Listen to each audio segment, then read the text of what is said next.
and nobody's living in it. And then of course, as soon as they put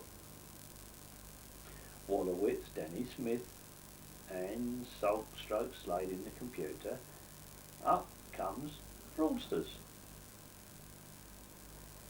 And it also seemed highly probable there was a lot of drugs trafficking going on as well. So I thought, right, I'm going to sit on this one and see if they jump on Slade and start trying to bang him up. But they didn't. Nothing was done or mentioned about Slade's activities in any shape or form.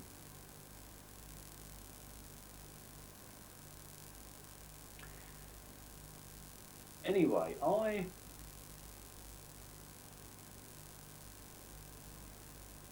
phoned up DCI Smith. It was all very friendly because without the finding of the knife, as the guy said to me from the search team, he says, all we had on him and would have had to let him go was abduction. And if we hadn't found this knife, he'd be out, he'd be clear.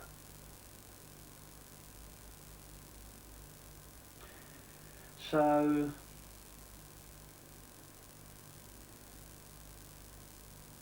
it's all doesn't make a lot of sense as to why the police never went after Slade. They could have gone after him then. And it is definite that the police intelligence never told the murder squad that Williams was here, nor did Newhaven or any of the other detective chief inspectors who knew about what was going on here. So I contacted one or two journalist friends, and anyway, one of them was interested in doing a video about what it was like to be a prosecution witness in a murder trial, and he phoned up Brighton Police and blah blah, went through the system, so to speak, to find out about it. Anyway, in the meantime, I phoned up DCI Smith asking about if I could have copies of my statements.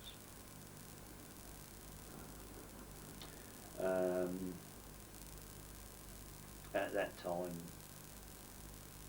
his first question was, he asked me about Pete Styles, and the penny didn't drop at the time. I was going about Pete Styles. Video. I said, oh yeah.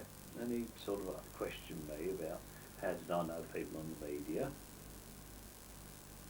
And I said, well, you know, I've explored and travelled and I know a few journalists and that, and, well, there's a murder. I said, people interested. Oh. Anyway, I thought, he's twitching about something. Well, I'd be worried about it. It'd be straightforward enough.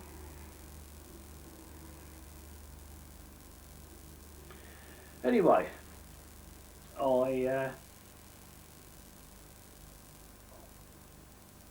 offhand I forget the circumstances, but I contacted one of the other media people I know, and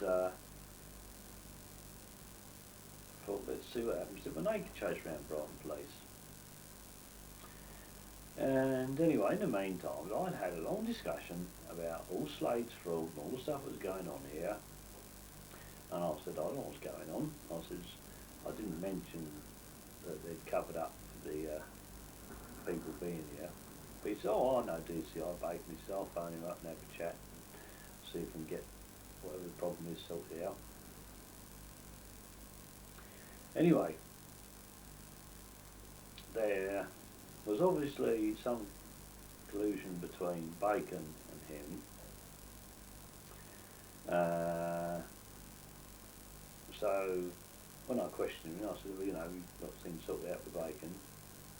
His first question was, oh, I've just had a report up from the duty inspector. Apparently on Sunday, Robin Cook was in touch from a film company. I said, yes. You've been contacting the film company. I said, well, what's the problem? Well, I don't like the way things you're doing. Well, seeing I just cracked his case for him, to put it mildly, I was not very happy.